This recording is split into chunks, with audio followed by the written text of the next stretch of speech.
日本独居母猿突然产崽，单身7年没出门，园方崩溃，到底是谁干的好事？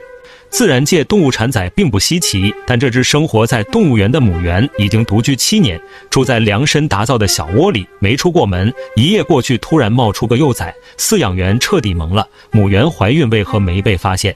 小猿爸爸究竟是谁？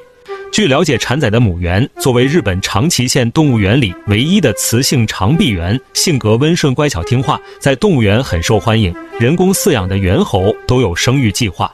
在此之前，母猿已经7年没有和雄性来往，白天单独营业，就连晚上睡觉都是住的单间。猿猴孕期一般长达7个月，饲养员每天喂食照顾却丝毫没有察觉，都是母猿伪装的太好。最近虽然看着长胖不少，但肚子一点也不大，再加上是独居，饲养员就没当回事儿。结果事发当天一大早，饲养员像往常一样来喂食，就看见母猿怀里抱着一只小小的幼崽，看着母子俩亲密的样子，饲养员瞬间懵了，连忙向园长汇报。突如其来的惊喜让人措手不及，母猿的周围确实住着几只雄性长臂猿，是连排的3个笼子，左边1只，右边3只，对面还有1只。当初为了防止意外发生，母猿两侧的笼子不但加宽加厚，就连中间透气的孔都做过测量，根本不可能成事。难道长臂猿也能单体繁殖吗？日本动物园独居母猿意外产崽，园方震惊，连夜捉拿作案凶手。母猿把孩子紧紧抱在怀里，生怕被饲养员带走。看着锁好的大铁门，园方彻底懵了。难道母猿也能孤雌繁殖吗？孤雌繁殖也就是单体繁殖。大自然中动物的繁殖方式千奇百怪，除了一些结构简单的生物能单体繁殖以外，一些鸟类和爬行动物也可能在只有雌性的情况下独自繁衍后代。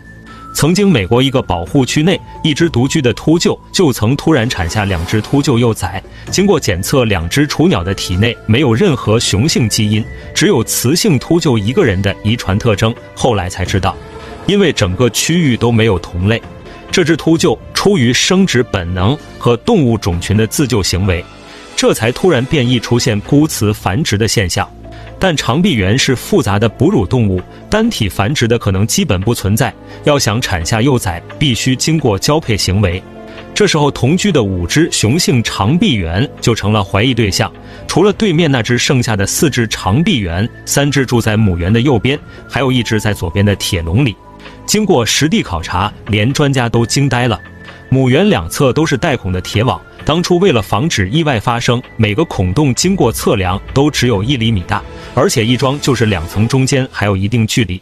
这样的情况下，两边的长臂猿根本没机会亲密接触，更别提交配产崽了。一时间调查陷入了僵局。专家临走前对小猿猴和4只雄性长臂猿的毛发和血液进行采集，准备通过动物的 DNA 检测给长臂猿幼崽找爹。动物园出大事了，单身多年的长臂猿竟然趁人不注意偷偷产下幼崽。等待检测结果期间，饲养员十分忐忑，温柔听话的母猿突然当了妈妈，到底是隔壁哪只混小子干的好事？生殖之谜还没解开，幸好刚出生的小长臂猿虽然瘦小，但身体健康，每天和母猿住在铁笼里，活蹦乱跳，十分可爱。母猿交配的秘密一直是饲养员的心结，直到一天喂食，终于发现了问题。母猿右边的铁笼虽然也有2层带孔的铁网隔离，但就在靠墙的位置，铁网和墙壁的连接处有一节10厘米宽的实心铁片衔接。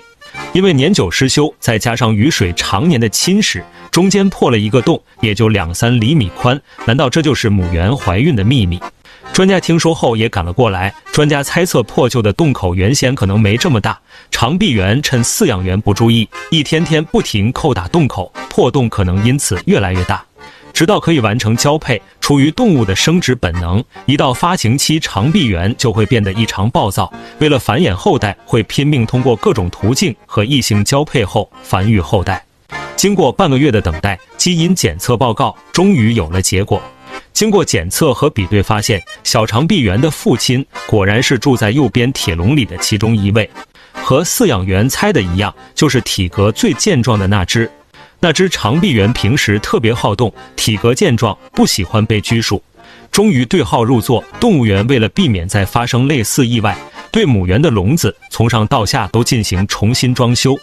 幼崽在饲养员的照顾下，一天天健康长大。